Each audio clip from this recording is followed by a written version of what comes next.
Thank you. First of all, thank you for having me here. It's an honor to be with such a brilliant people, entrepreneurs, investors, and experts in many fields. So, when I received the invitation for this talk, it was about innovation. So the first thing that I did was to did a little research about the difference between inventing something or innovate about something. So inventing is when you create something totally new, novel, that nobody has seen it before. And innovation, it has to do more with improvement or making better an existing process, service, or a product or whatever. So I have an example with Apple because we are very familiar with that company, those products, and they have 4 key products where they have really innovate and disrupt the industry. The first one is the personal computer that they brought into the market. But the funny thing is that Apple didn't invent the computer. Actually, I don't know if you are aware that the first personal computer in the world was from Oliveri, a company from Italy, and it was in 1964. It was 12 years before the launch of the Apple computer. And when we talk about the beautiful graphical interface that Apple brought into the market and the mouse and all that stuff, you are, of course, aware that most of those patents and ideas were coming from Xerox in the Research Palo Alto lab in the United States. So the same happened with the iPod. iPod was the device that revolutionized the music industry. But in reality, before 2001, when it was released, there were some MP3 players in the market. Probably the old guys could remember the Rio devices, the Creative Labs. Even RCA had a product called Lyra with MP3 files to be played in those devices. Microsoft had an initiative also with some other devices. With the iPhone, the same story. Everybody knows the PDAs and all the Nokia phones with those little interfaces with menus and the mouse pointer that was really difficult to access with the plastic pencil or with the trackball with the thumb until 2007 when these guys brought the new smartphone with a new paradigm, and they again revolutionized the industry. And the last one is the iPad. Tablets exist for almost 10 years before the iPad. Actually, it was Microsoft again with the tablet PC, which was something like a laptop, if you remember, that you can twist it and you can touch the screen with your fingers. But the problem is that they did almost nothing with the software. It was the same menus with the mouse pointer. It was really difficult to be accessed. So these guys innovate, bringing a totally new interface. So with that in mind, I would like to talk to you about 5 areas that we are doing also in Televisa. I have a couple for my personal interest, where I think that you can innovate, or there's a huge opportunity in the market to innovate.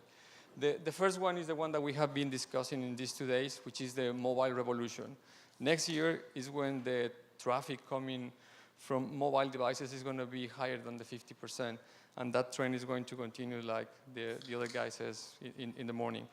And in Televisa, we have a huge challenge right now because we need to support so many devices with so many different characteristics. For example, now we have a deal with 4 of the major smart TVs in the country, Sony, LG, Panasonic, and others. And the problem is that you need to change your websites and your content to be accommodated into those devices. We support Xbox 360, and we are about to launch this very week the Xbox One application. And this is a totally different operating system with different characteristics. And again, we need to support it. And of course, the smartphone, the tablet, and the regular desktop. So what we are doing is working in a thing that is called the responsive web design. Right now in the internet, most of the websites are not yet prepared to be displayed in the proper way for these small screens. What happens is, or you are offered with an application to download it, or you have a really bad experience because the website that was originally conceived to be accessed from a desktop needs to be accessed in this small screen. You need to pinch out and scroll vertical and horizontal, and it's really painful to do that. So we are changing this in Televisa with our CMS. We replaced the system that we originally had, Now we are using a technology from Adobe, which is called the CQ5. And what we are doing is we format the same website for the different screen sizes. And we present the same content with different picture sizes just for users to have a better experience and enjoy the websites. Let me finish with this animation. So, oops. The next one is also an example with the sports. Televisa Deportes is the sports property from Televisa. And these guys are the most active in the digital space in Televisa. Since 2008, they really engage, promoting from the TV with the anchors, all the products in the digital space. And we use many of the things that we launch as a lab with them. For example, the live events, we also believe that this is the most relevant thing that the media companies need to keep in the space, because for the rest of the video, I agree that people is going to consume it in an on-demand basis and wherever they want, whenever they are. But in live, and particularly in sports, people usually get hooked to the TV. So in March this year, we create a product which is called the Tu Diriges experience, where we offer users the possibility to choose in real time which camera they want to access to consume a soccer match. It was the classic match between America and Chivas in the country, which is a huge game. And I have a 2-minute video for you to see what was the experience. The video, the audio of the video is in Spanish, but I add some subtitles for you to understand.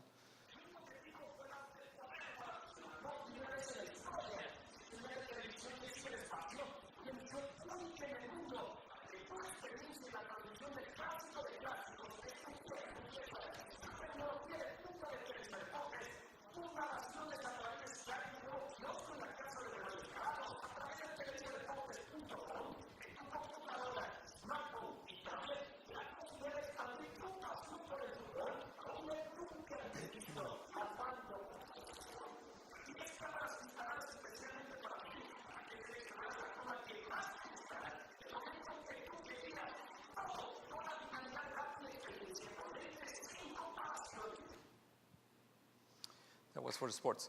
So the next example that I have for you is with the second screen. Televisa is very well known and recognized in the world for the production of soap operas. Soap operas are different from the ones that you have in the States because here are shorter formats. They last between 3 and 4 months, and they always end. And those are stories that are very appealing to the Latin market or the Spanish-speaking people all around the world. And for this particular case, with second screen, we had a meeting with the producers, and we explained them what was the technology and what was the possibilities to interact with the audience in real time, to present with special content. And these guys thought about their own creativity and their own process, and then they came to us and they said, why don't we implement in the second screen an application like a WhatsApp, where users or the audience can follow the characters from the TV show, and they can receive a direct communication with the story. And not only during the show, but at any time during the day. So what we did was to, if you can switch to the video, okay. We developed an application for iPhone, Android, and tablets, and users can choose one of the main 4 characters. The last one was discovered later in the story. But from that moment, users received questions. You know, the actress was telling the people that was following him or her, do you think that I should get in love with this guy or not, or if I should bring flowers or whatever? And they were sending pictures, video, very interesting. We got a lot of downloads from the application with this initiative, and we registered around 150,000 users just that were following this show from the application.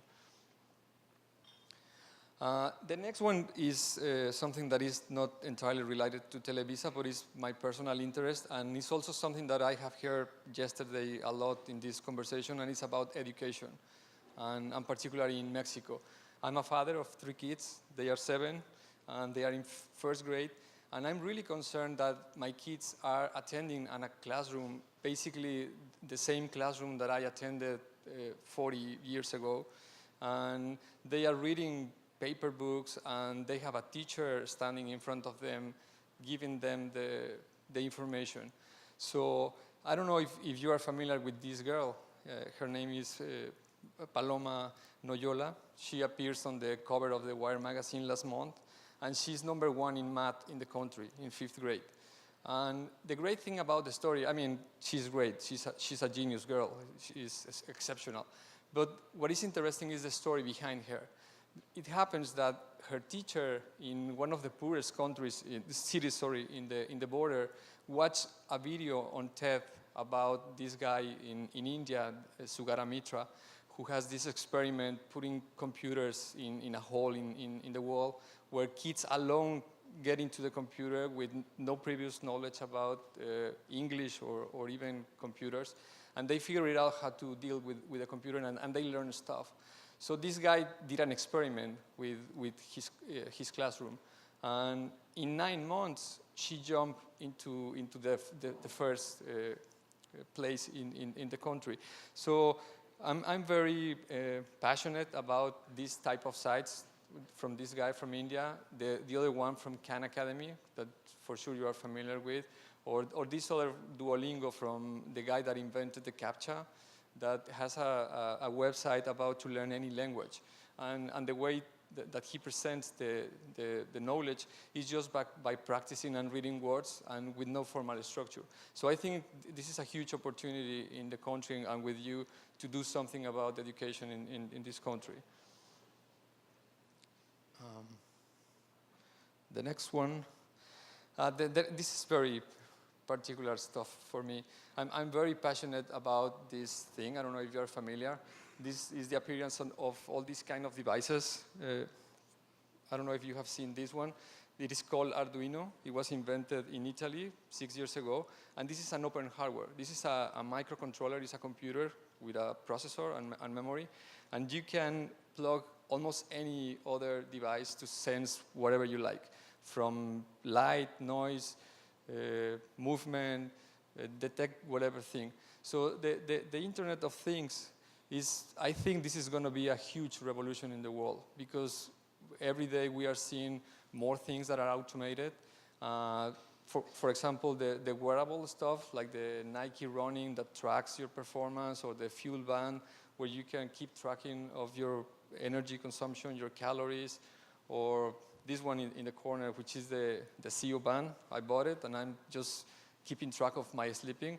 And just the fact that you receive data about the performance of any activity that you have in your regular life makes you improve something. Because, for example, I discovered that I was very stressed, and I was awakening at night just because I was reading the email so late. So now I decided to stop reading the email around 9. I close my computer, my phone, and I sleep better.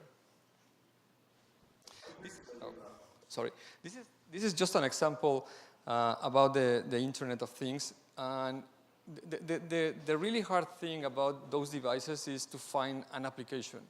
And I haven't yet figured out where I can apply it in Televisa or in the digital space. But this past weekend, I was watching some videos, and I found this interesting video. And actually, I bought the device, which is for banking. And it's like a credit card that can solve the problem of having multiple cards in your wallet and need to dealing with it. And I think it's really interesting for you to watch.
yeah, this is cool. It was $55, and I have to wait until summer 2014, but this is going to be ready. The next one is about the current state of the websites. You know, in Televisa, we have multiple websites for entertainment, for news, for sports. And basically, the structure of these websites is the same that we have seen from the early 2000s. So I took an example of a travel agency. This is Orbitz. It's a very popular site to acquire tickets for airplanes, hotels, etc. And it can be applied to any website. And I choose this one because I found another video with a proposal from an agency for what is the future for travel websites. So if you take a look at this website, and it happens to any other one, there's a lot of information in the page. If you are not familiar with it, it's really, really hard to find that in the top left, you have the options to choose a hotel or an airplane. In the middle, you have the origin city, the destination, how many travelers are going to be there. And when you search, things are getting worse because you are presented with a lot of information, advertising.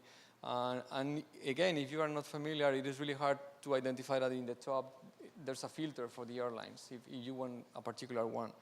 Or if you continue going down, there's another filter for a direct flight or with some stops, connections, etc., or pricing if you are looking to keep in your budget. So the proposal of these guys, this agency, is to have a completely new redesigned interface, which is more based on the content. They are trying to hide all the options, and they are presented only when the user needs to take an action and do something. So this is another little video for you to watch it.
So the last one.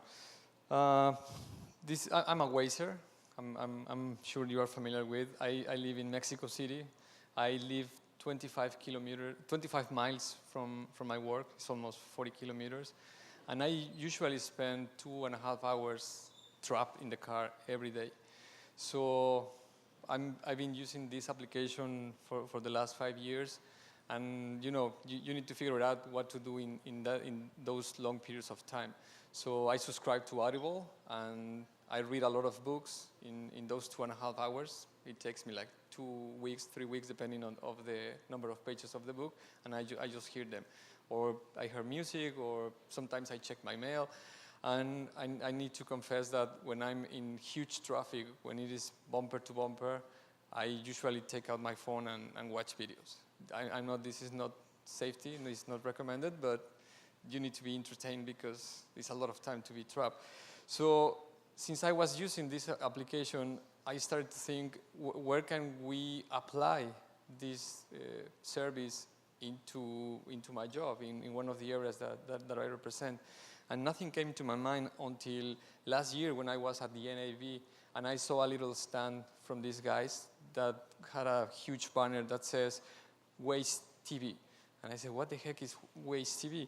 And it happens that Waze TV is a program from these guys for broadcasters, for the traffic segment of the TV stations. Probably you have seen in the United States that these guys, the anchors of almost all the TV programs from news, are using this service to tell people what are the conditions of the traffic and what are the alternatives and the routes that you can take. So we implemented this into Foro TV, which is our national broadcast channel, and we are using that.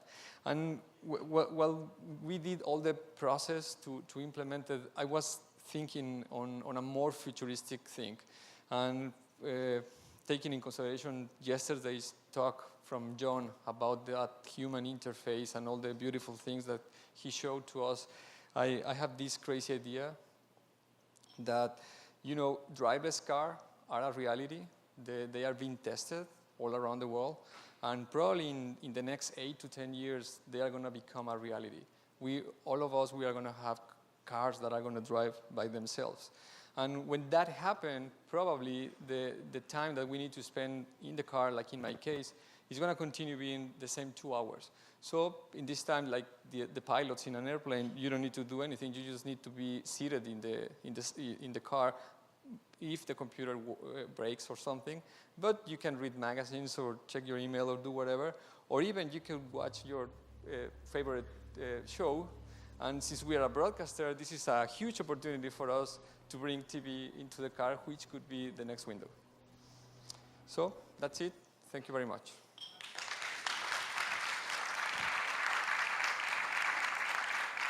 To welcome up to the Presidium now David Weekley from Facebook. And David is, pardon?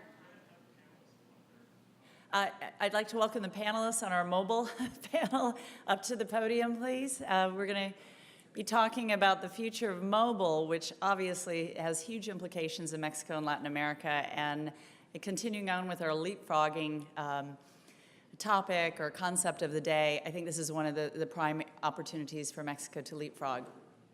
Josh Constein from TechCrunch will be leading the panel.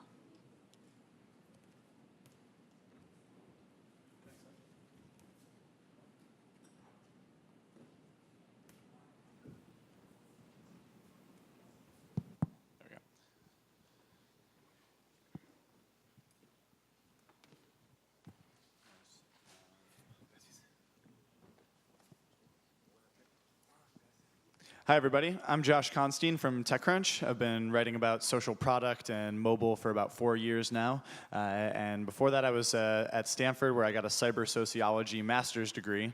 So I've been looking at how mobile is changing our relationships and businesses for a long time. But we've got a great range of panelists who really know a lot of different areas. It's a very diverse panel, and so I'm excited to have you guys up here. So why don't you each tell us a bit about who you are and what you do? Cool. My name's Wesley Donahue. My first year here, so thanks for having me. I am actually from South Carolina, where I own a company called Push Digital. We are mostly a political digital firm. About 85% of our clients are political candidates or political organizations in the U.S. However, we are starting to pick up a hell of a lot more corporations, issue advocacy work, charities, and such. So I'm here to talk to you about all things digital marketing. Hi, my name is Arturo Galvan. I'm the founder and CEO of Naranja. Naranja is a company that was founded 11 years ago in Monterrey, Mexico. And we've been in mobile for 11 years. That means that we've been doing from the early days of the SMS to the new days of the iOS and Android platforms. So happy to be here to share some thoughts. Hi, my name is Bernardo Gonzalez. I'm the CTO of Televisa Interactive Media. And I introduced myself yesterday. So as part of my job, we have the mobile division where we started in 2004 with an SMS business, it is still successful, but the huge days were between 2004 and 2007, distributing a huge amount of content from Televisa, images, ringtones, games, many things. And now, in the last 3 years, we have been moving more into the applications. We have applications for Android, iOS, Windows 8. We have the legacy installation base of Blackberries, Nokias, and we support also tablets. Hello, my name is David Weekly. I'm a product manager at Facebook working on internet.org, where we're trying to connect the species and give everyone internet access. Mobile is obviously a very important part of that. Great. So maybe we could start with Arturo and Bernardo. Maybe you guys could just give us a quick overview of what the mobile scene is like in Mexico. You know, what are the predominant devices? What are the predominant operating systems? Are people using this instead of home computers? Just sort of a lay of the land so that we can work off of that. Okay, I have a couple of examples. When we do live transmissions, like the video that I showed to you about soccer, we get about 48% of the audience coming from mobile devices. I mean tablets and smartphones, which is our highest number. Usually the traffic that we have in internet is around 32% that is coming from mobile devices. And the market participation is, the number one is Android, if you consider smartphones, followed by, Android followed by iPhone, and then in the case of tablets, by iPad. Those represent like 95% of our market share, and the rest is for the legacy installation base of BlackBerry and Windows 8 phones. There are 100 million phones in Mexico, and a population of 115 or so. So it's pretty close to 100% penetration, which we will reach in the next 3 years or so. Of those 100 million phones, about 75% are feature phones, and 25% are smartphones. So it's still a very big, huge, I would say, base of old phones, because the price is important. It's a price-sensitive market, as any other emerging market of the world. So the challenge to move those guys upward to the smartphones is there.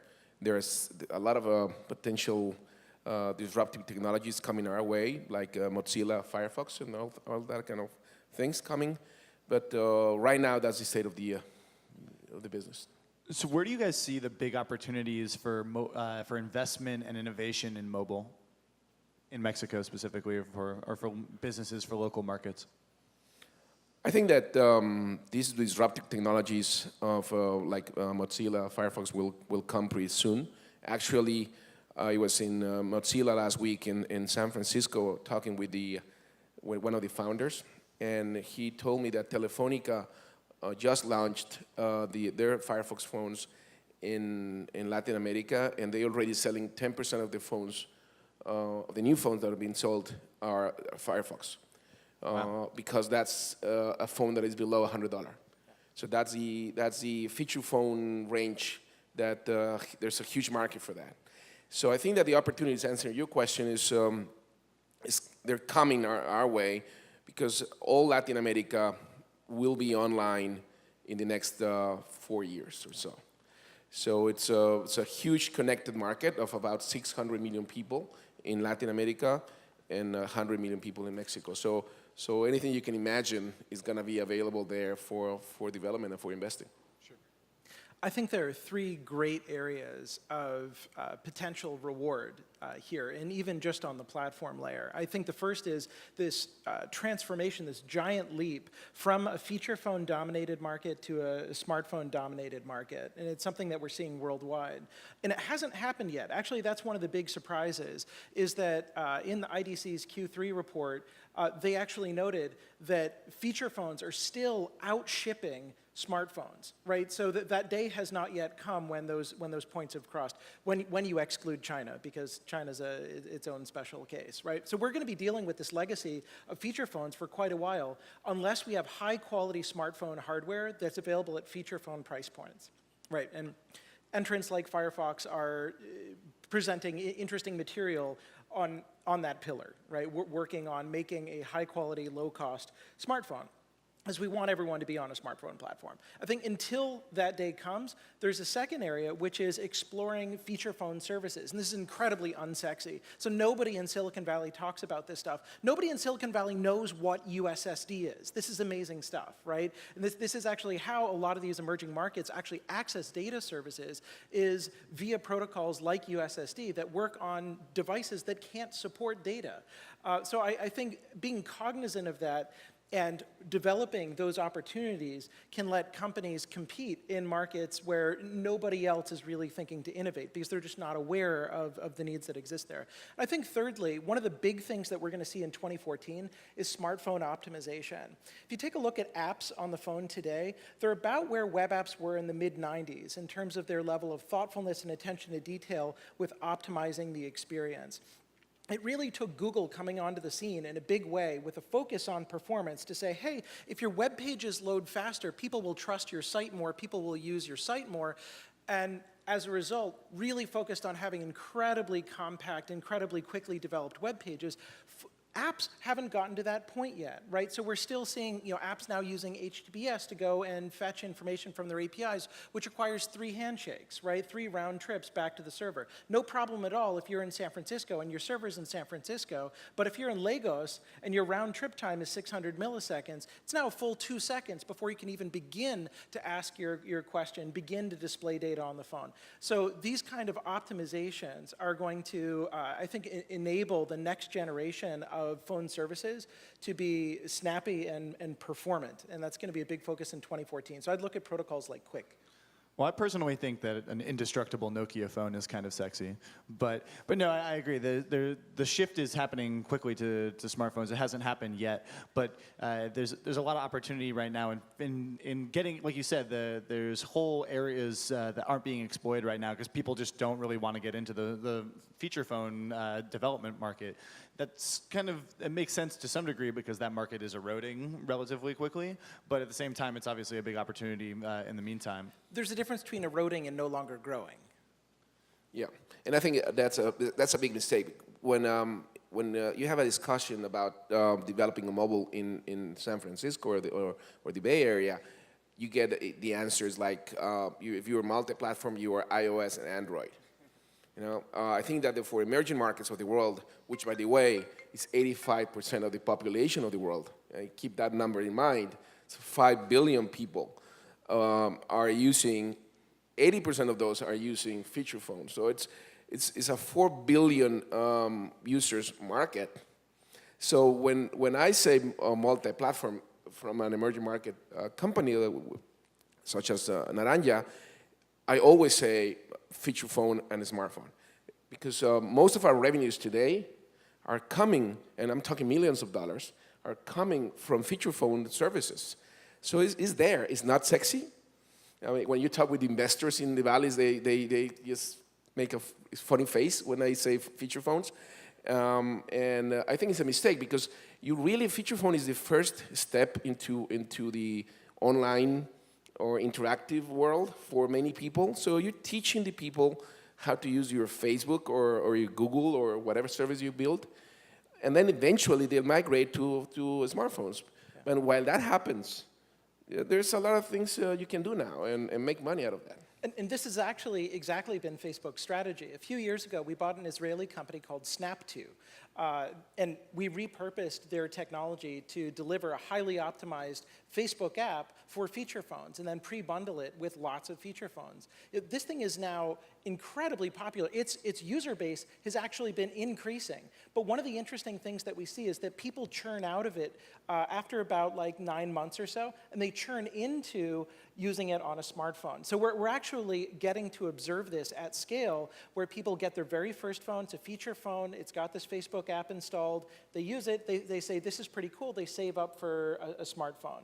Yeah, it's obviously, I think it's a really good move for platforms looking to achieve like long-term lock-in of users. Is if you can get them hooked on your service while they're still a feature phone user and they don't have a lot of other options, there's not a lot that they can do on the sort of primitive web that they can access. Once they do eventually get a smartphone, they're going to already be indebted to your service. So hands down, the most popular way that Facebook is consumed on mobile devices, it's not iOS, it's not Android, it's a version of our mobile website called MBasic.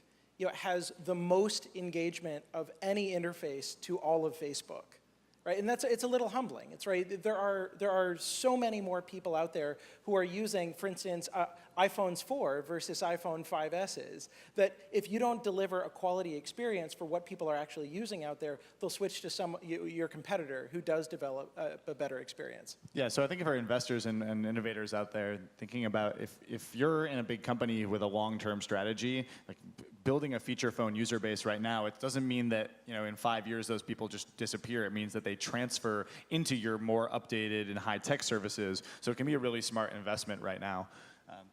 I was just sitting here thinking, when you start talking about mobile and investments, everybody wants to talk about the sexy things like the things everybody's using in big cities. Okay, but as the political guy on the panel, I look at demographics probably a lot more than most of you guys do. While you're looking at tech, I'm looking at just pure demographics. When I look at the number of people coming to our platforms via mobile devices, the rate is much higher in inner cities and in rural areas. Okay, which you can compare a lot to these up-and-coming countries, more rural areas. They're much more like the country of Nebraska than they are San Francisco or Manhattan. Okay, so my point in that is because, and I think it's simply because those guys can't afford computers. Okay, nobody wants to talk about that. These are their computers, right?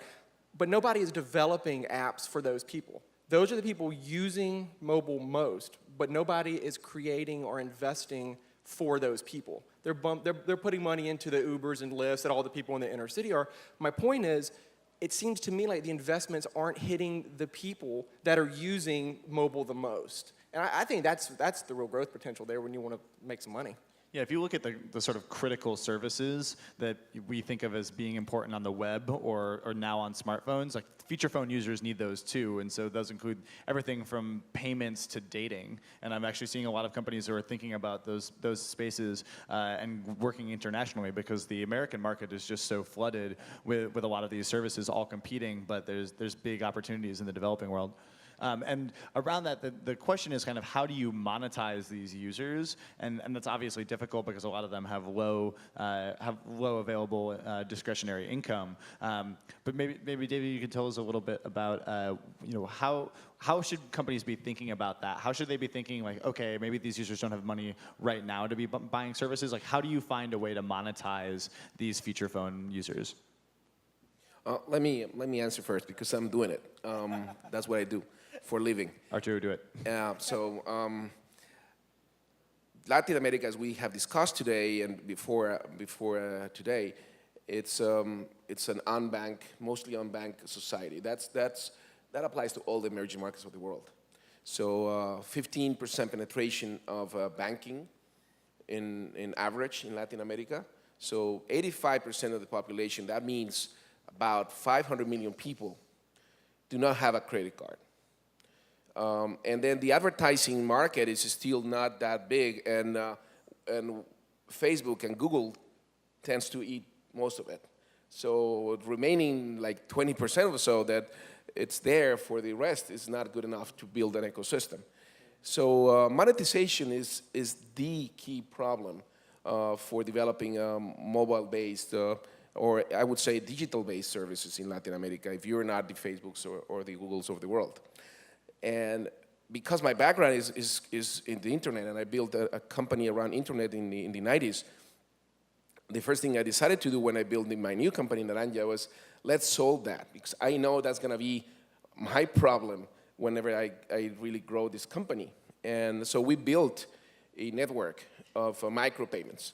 So now people in our network, with their phone, they can buy any digital good that you can imagine, from a Candy Crush to micro-insurance or a telenovela from Televisa, and pay $1, $2 for that transaction through our network, which is connected to 500 million people, and we connected actually to their prepaid accounts with the mobile carriers. So we go to that account, we get $1, $2 for that transaction. The operator keeps a piece of that, and we keep a piece of that, and the rest goes to the content provider. So building monetization platforms is the challenge for emerging markets, and that's actually what we do for business. So all companies that are trying to monetize in these markets have to be thinking about carrier billing, right? That is correct. Yeah, I think that's, in short term at least, that's the only way to go. Yeah, but building that network is tough. It's taken 10 years for us to build it. Working with mobile carriers is like government offices. You know, they're bureaucrats. They're not very simple. They're too strong to negotiate with. So it's kind of complicated. So it's one by one. You don't go do like a global deal in any sort. You have a local office in every single country. We do in 11 countries. So it's very complex. But there are companies like us solving that.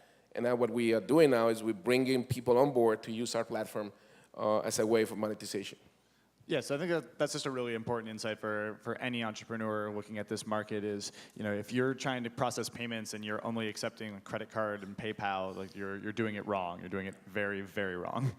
So yeah, make sure that you have carrier billing relationships set up. And I know that I was just in the Philippines and in Singapore, and over there a bunch of the telecoms are all trying to work together to be able to create a unified carrier billing infrastructure so that every app doesn't have to integrate with a whole bunch of different carriers to be able to do that carrier billing, but can just do it all sort of one-off. So I wonder if something like that will emerge in Latin America as well. That's actually what we have. We have built a kind of a PayPal platform, like we call it NPay, like Naranja Pay, NPay, and it's one single integrated platform that you integrate with if you're an app developer, and then through that platform you can access 25 mobile carriers throughout Latin America, Brazil, Argentina, everywhere. So yes, we're trying to make the life easier for developers. But that's the challenge. I mean, you got it all. I mean, it's if we solve that monetization platform, challenge, we have a huge opportunity to develop an ecosystem, an entrepreneurial ecosystem in Latin America. And if we don't solve that, it's going to be very difficult. Bernardo, will you tell us a little bit, you know, what's the breakdown in terms of what people are spending their money on? Like, you know, you're obviously from like the content side of things. Like, is content really popular, or are people spending their money more on sort of essential life services? And where are the opportunities for people to actually get to spend money on apps? Okay, we have two different business. One is the SMS, for the feature phones, where we have been distributing content. Is basically ringtones, images, or text messages. We do some contests or promotions internally for Televisa's content. And the most popular is followed by the popularity of the TV shows. I would say that telenovelas, actresses, all that stuff, or when we do promotions to invite people to have dinner with one artist or something like that, is what the people buys. And this is a direct transaction with the consumer. The problem that we have there, as Arturo said, is that we need to deal with carriers, and carriers take usually 60% of the cost of the content. And from that 40% that remains, you have to cover all the costs, because we are operating the platform. We have to pay aggregators and for the content owners, etc. So it's a complicated business. There is money there, but it's a huge opportunity to solve that issue. In the other hand, we have the apps. In the apps, users do not pay for the content. Why? Because those devices have access to internet, and you discover that you can get into Google or with a friend or whatever, and you can find very similar content. So in that regard, we are using only the advertising model support. but the market is not yet mature. We have some big brands that are doing little things, and we are working on that. If somebody asks me, I want to start a company tomorrow for mobile, my definite answer is go for games. Games are huge in the world, and the same thing happens in Latin America. It's huge. It's like 80% of the transactions that you get out of the stores, the Google Play, the Apple Store, and even our own store, is games. That's what people want to do. Well, I'd like to see people do a little bit more mission-driven innovation, personally. But thinking towards the future, David, I know you're working on a lot of projects to make sure that it's not just the current people that have feature phones, but that eventually everyone in the world can connect to the internet. What are the biggest challenges facing that right now, and what are the huge drivers? I know you were talking a little bit about fiber the other day. So maybe you could tell us, like, what is going to drive the connection of the next 5 billion people? Whew. If I had a quick answer for that, I'd be out doing it. Just talk really fast. I guess. So I think there's a couple different things. There's people who live in cities who generally have access to the internet, who could be using the internet, many of whom may not currently be using the internet. And that may be because of linguistic barriers. There's not enough content that's relevant to them, that's available in their language. It may be due to input issues where they literally can't enter text that's in the language they're most comfortable reading and writing. That's a common one in India, for instance, due to limited language support. Then outside of cities, there's an issue of there simply may not be signal. There may be 2G, but it's only very flaky. And so the experience of using the internet when you get to is incredibly poor, which makes it not very compelling. And this isn't really worth my time and money. And so actually, I think optimization ties into this, because I think that when people get their first experience of using an online resource, if it's snappy, if it's immediately present for them, that's pretty cool, and they're going to want to keep on using it. I think on that front, exploring new ways to make the internet available to people who are in the countryside at higher quality is going to be very important, in addition to optimization. So looking at everything from commodity technologies to do that, to new technologies to do that. One of the big things that prevents the spread of, for instance, cell towers out in the countryside is, if you take a look at, say, Nigeria or other countries like that, is actually power costs, because there's no power infrastructure, which means that you need to run diesel generators, right? Which means that you need to now regularly be trucking diesel fuel out to all of these different sites that you want to service, and then oops, your trucks sometimes get hijacked, and then oops, you have to have a guard now to go and guard the diesel depot that's on site, and so your operating expenses actually go through the roof. And there's actually some interesting technical potential answers here about making these solar powered. So we're seeing this happen in India right now, where Reliance is actually the only company to get a countrywide 4G license, is laying fiber like crazy, and is also experimenting with using solar-powered cellular base stations. And that's a good example of how a technology and a technological development can actually change the cost economics and make it profitable to serve people who weren't being served before. And those kinds of technical advances are really going to be what it takes to expand the radius of the internet. Are there any specific cool new technical advances that Internet.org is working on for next year? Not that I can talk about right now. I'll be able to talk about more through the course of the next year. But there's a number of very exciting endeavors that other people are working on as well. I'm a big fan of the Google Loon project, for instance, being run by my friends. So if you guys don't know what that is, Project Loon is a project by Google. It's one of their moonshots to use big blimps, essentially, to blanket rural areas with 3G and internet access. And the sort of technology is about letting these balloons sail on the different sort of air currents to be able to keep them in the same place without using too much power. And it's really fascinating, the idea that you wouldn't even need a cell tower, but you could just have a balloon beaming access down to people. But in the end, though, is like, what's the infrastructure that the first world can be working on to help the rest of the world to get online? Maybe Wesley, maybe you could tell us a little bit. Like, do you see in politics it being a big issue? Like, are people talking about fiber and access initiatives, or is that just like a totally other universe? No, yeah, I mean, they're definitely talking about it. I'm hearing the conversation a lot more at the local level than I am at the federal level. We're not hearing a lot of congressmen or U.S. senators talking about it, but in particular, I've got a number of state legislators that are trying to bring it into different states. It goes back to what I was saying a while ago. You know, a lot of these smaller states are starting to get a little jealous of the Californians and New York, so they're trying to push these initiatives almost to part of it's just kind of ego, just to kind of prove themselves that they can also do it. And I think they have to, because I don't think, I don't think we're going to get the United States in particular connected until we can run, or until like the Googles and Facebooks actually try to invest in some of the smaller areas and kind of get their heads out of the Silicon Valley area. I think there are a number of different things that governments can do to help make building out this infrastructure more efficient.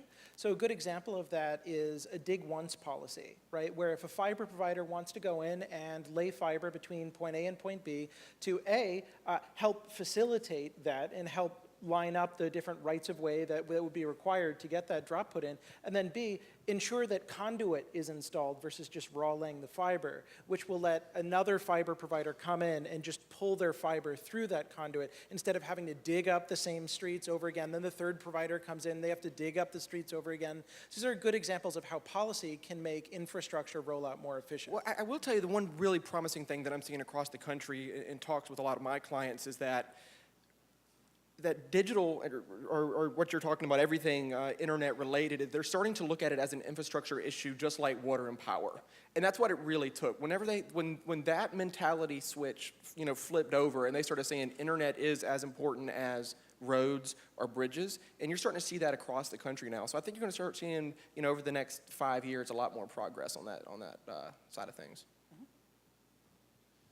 Great. I want to see if there's any questions from the crowd, if anyone has anything they're interested in for their own personal businesses or the infrastructure in the Mexican state. Got one over here.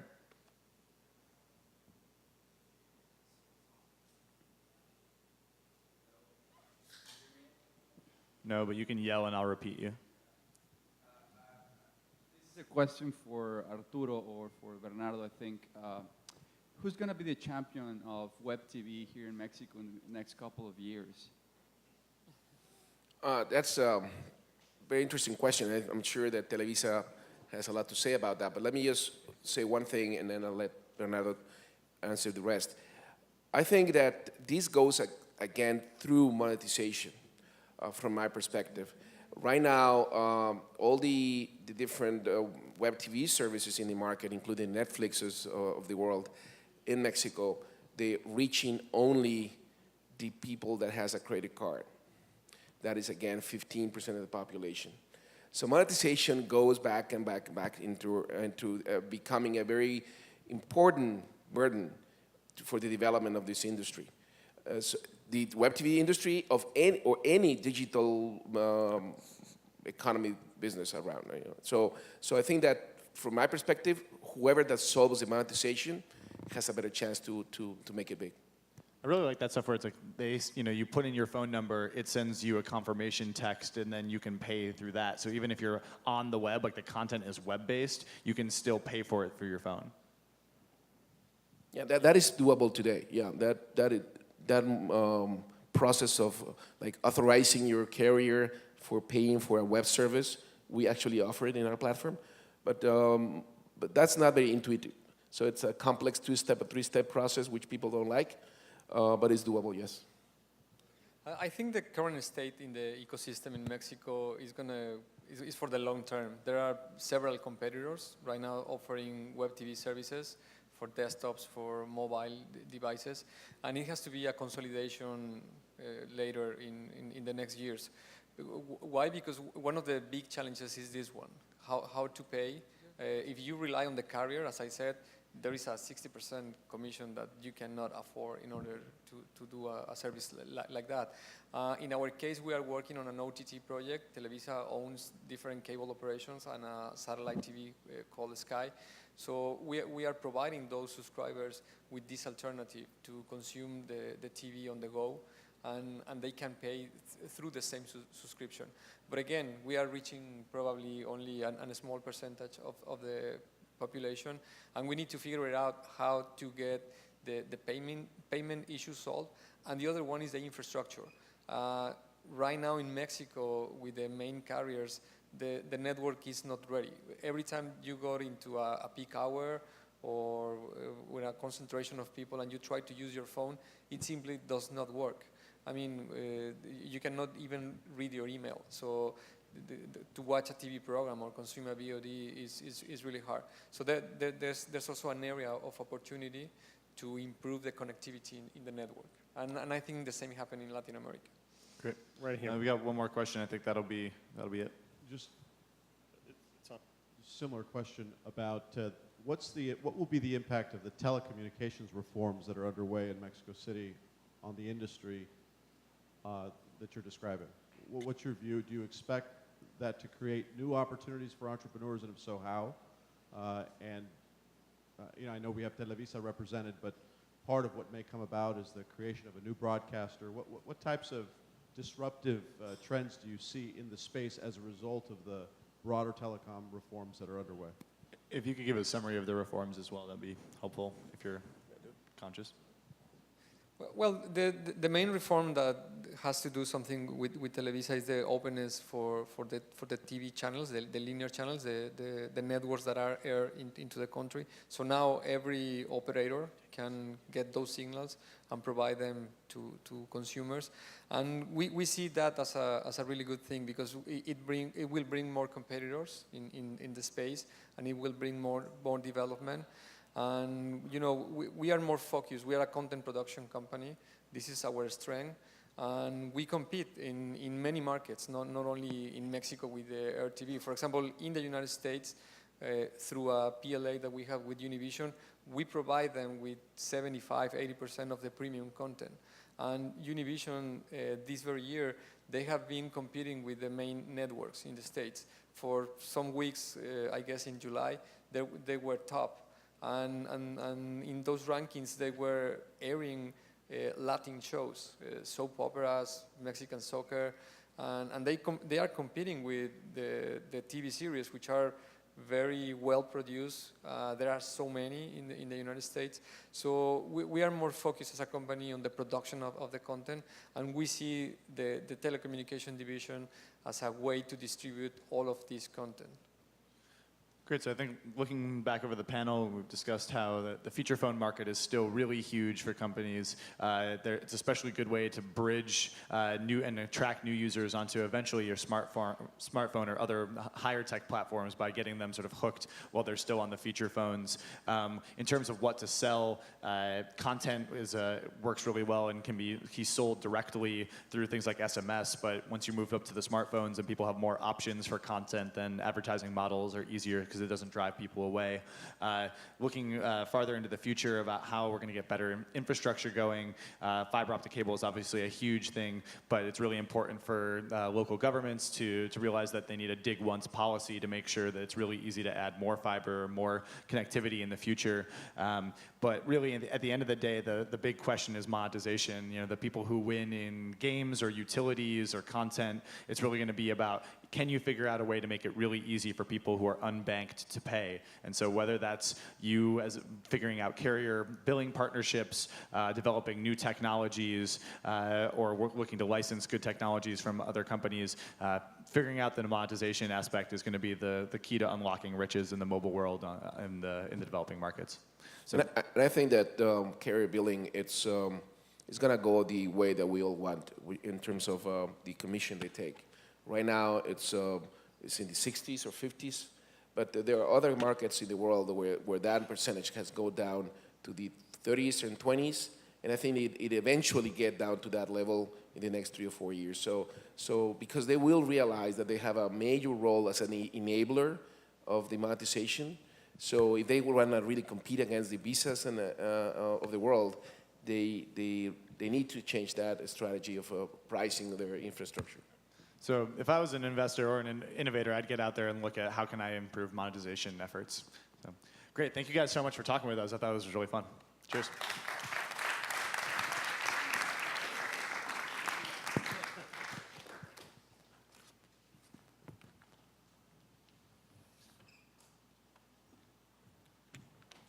It's now my great pleasure to introduce our closing keynote for Tech Talks 2013. And the topic is Mexico's unique opportunities for innovation. And our speaker today is Wendell Brown. And I would bet that Wendell holds more patents personally than everyone in this room combined. And not just limited to one entity, but across entertainment, telecommunications, and a wide range of initiatives. Wendell is a Punta Mita resident. We are very, very proud that he's a member of the Mita Fund Investment Committee. And on his card, he's described as an entrepreneur, inventor, investor, and a really nice guy. And I can vouch for that. Wendell, welcome. Thank you very much for being with us.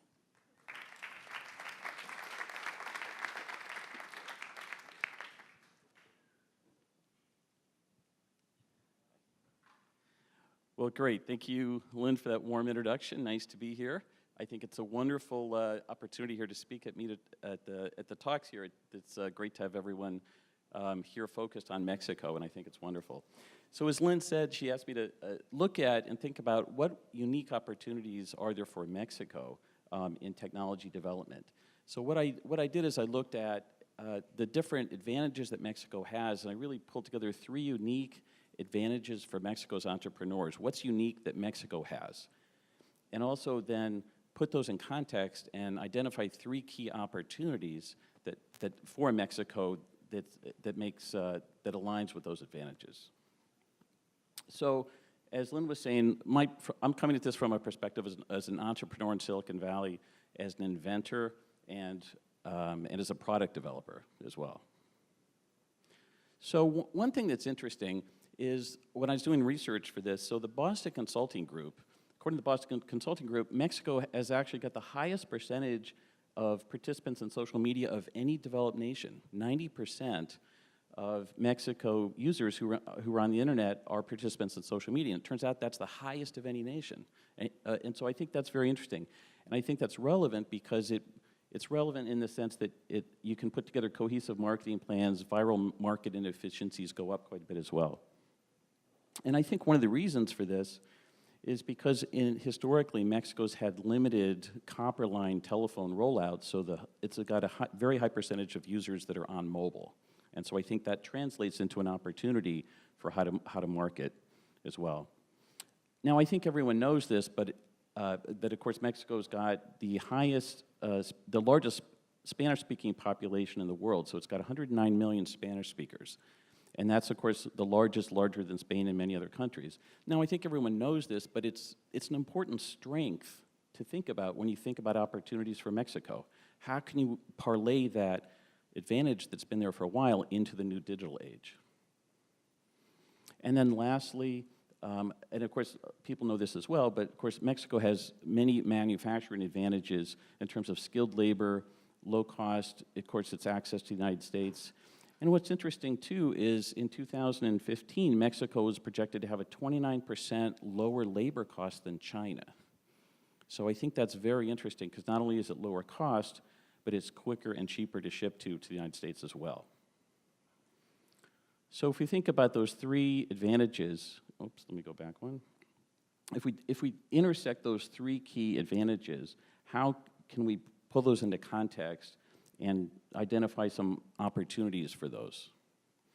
So let me skip it around here a little bit. So opportunity number 1 is mass customized manufacturing. Now, all of you have heard, of course, about 3D printing. That's gotten a lot of press. It's actually, 3D printing is a pretty old technology. It's been around for about 25 years.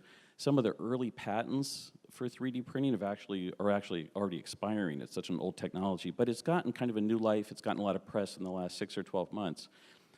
And so what's interesting, though, is if you've ever seen the output of 3D printing, it's usually kind of white and generic. It's actually not that attractive looking. You get the form, but it's not very pretty.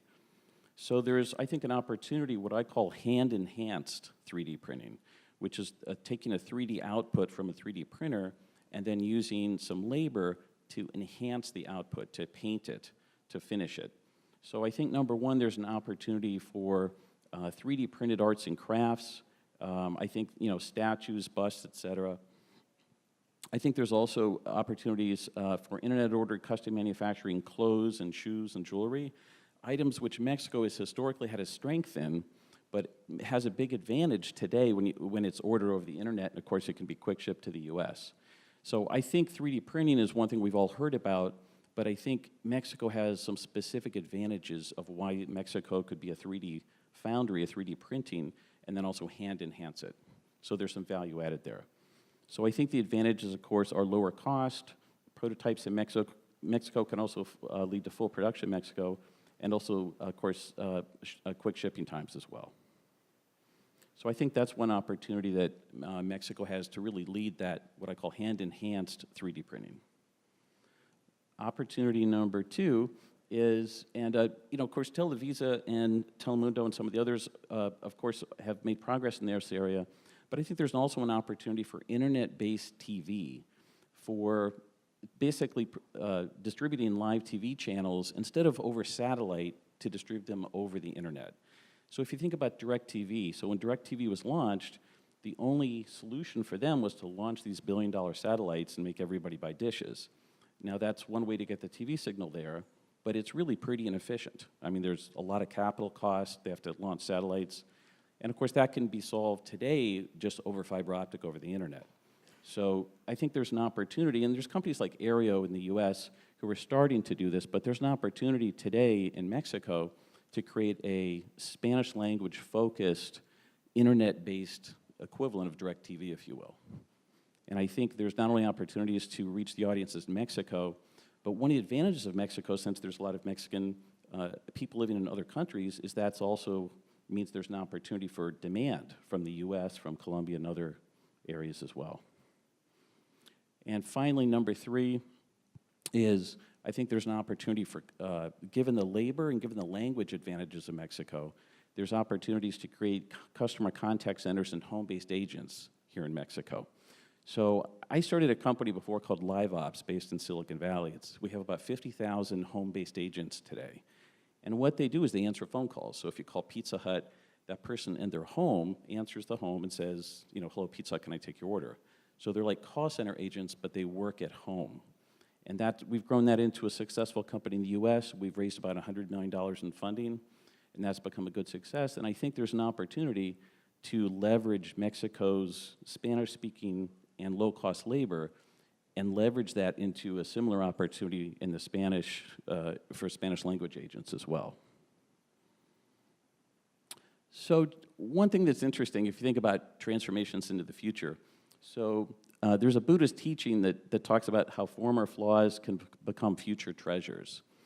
And if you think about that, it's, part of Mexico's challenge is to transform its prior lack of communications infrastructure, and as that's grown and it's improved, and today Mexico has what I think is of a world-class mobile infrastructure. Now, of course, people in Mexico may think it's not, but of course, every time I go to San Francisco and I, have 0 bars, in other places, everyone always thinks their own country is behind. But if you look at the GSM world of coverage, in some of the other standards, Mexico actually has a pretty advanced mobile system. But I think what's interesting is, and also because of the lack of older legacy phone systems, Mexico's been able to focus its development on mobile. And that has actually been what Mexico before has had a lack of communications infrastructure. Today, that's actually an advantage because people are focused on mobile. So in summary, what I think is interesting is Mexico has unique strengths that can be leveraged into great opportunities. It's got location, language, skilled workforce, mobile infrastructure. And so I think there's great opportunities for Mexico to not only participate, but lead and create great companies. And of course, to do that, we need capital, but that capital is now becoming available. So I think Mexico could lead in the sector of hand-enhanced 3D printed objects. I think that's a specific opportunity, as well as in mass manufacturing. Mass manufacturing means differentiated products and higher margins, as well as unique products as well. And then also, I think there's opportunities for Mexico to create the world's largest internet over TV, kind of a direct TV for Spanish markets, if you will. And that's my thoughts on that subject. So Love to.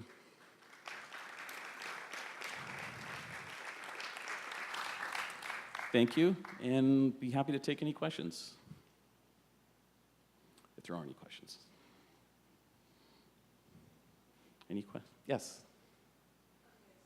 Hang on. Hi, my name is Kim Johnson. Hi. So as you talk about the world's largest internet TV, I think about the US experience where we have your regular TV, we have Comcast, we have DirecTV. Right. We watch our football games now on our telephones as we're here. What Right. are the regulatory and legal barriers for inviting people like Comcast, et cetera, into Mexico to create that? Well, I think you're right. So one of the challenges, if you go back in the cable industry, so the U.S. has about 90% of its population has cable available to it. In the 50s and 60s, when the U.S. ran cable, it covered about 90% of the population. In Mexico, it's much less. In Mexico, it's about 55% of the population has access to cable. But more has access to the internet, actually. And so what's interesting is that it has access to the internet either via wireless or wired. And you're right, the challenge of building that network is principally one of media licensing. In other words, if you go to MTV, if you go to the other, Showtime, HBO, licensing those costs money. Now, they are willing to license. I mean, there's quite a few licensees. There's, EchoStar and, there's many companies that do license those. But it does become a challenge of media licensing for different geographies. But it's absolutely possible. There are existing licenses, so you can prove it can be done. And I think it's a big opportunity to reduce the cost. In other words, when you don't have the satellite to pay for, you can also reduce the cost of the service. Yes. Hi, my name is Adolfo Babats. Thanks for the chat, Wendell. So when you talk about, you're saying the basic building blocks are there, right, to start creating stuff. The telecommunications network you're saying it's there, it's good enough for driving new innovation and driving new companies.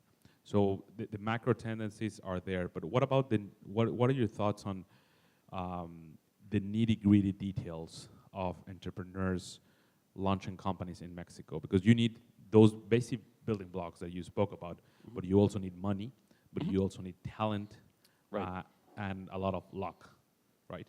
So what are your thoughts around that as you see Mexico as a tech community or as a tech country that is starting to emerge? Yes, I mean, in addition to those ingredients, also timing is sometimes a product will launch 10 years ago and it doesn't quite work because the time's not right, and then 10 years later a similar product launches and all of a sudden it works. So timing's another element to that. But in terms of your question, so, I think Mexico, has a growing availability of capital. It has a growing availability of entrepreneurs. I think certainly the technology in terms of the people, in terms of the skill sets are certainly there today. I mean, there's programmers in Mexico, developing JavaScript, and of course, there's a lot of talent here. But I think to your point, where Mexico needs more on it, and where it is growing is in the capital availability. But today, in terms of timing, today's a great time to raise capital. I mean, as you know, San Francisco is just overflowing with dollars, and the biggest problem is not availability. The biggest problem is funds have so much money, they're worried where do they put them. So, I mean, this is a time when money is very available today. And I think for the right opportunity where there's a right market and the entrepreneurs can inspire confidence in the investor, there's plenty of money available today. So, and I think the market is, for a lot of these products, is there today. I think there's certainly, obviously the Spanish-speaking population is growing. It's a very quickly growing market, and the capital's there. So it's always a challenge, and it's, it always takes work to raise money, but today is a great time to raise money overall. Any other questions? All right, well, thank you very much. Thank you, Wendell.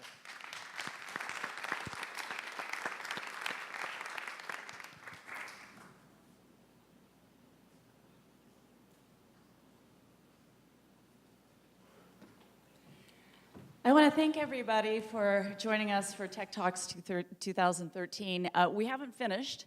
We are going to join and have our networking lunch, and then following lunch we'll have a series of workshops. The digital strategy sessions with our global sponsor, Booz, who I want to give a big shout out to right now. Thank you, Booz. It will be, thank you. I think someone described it as waterboarding with information. I don't know if that's a taboo phrase, but since it's with information, I think it's a positive thing. So look, well, thank you for joining us. Thank you for believing in what we see as an opportunity for this region and sharing in this vision with us. Be brave, be legendary. And if you want to be these things and you want to help us build this out in Mexico and Mita, join us as a Mita mentor, as a Mita entrepreneur, and as a Mita investor. Thank you all.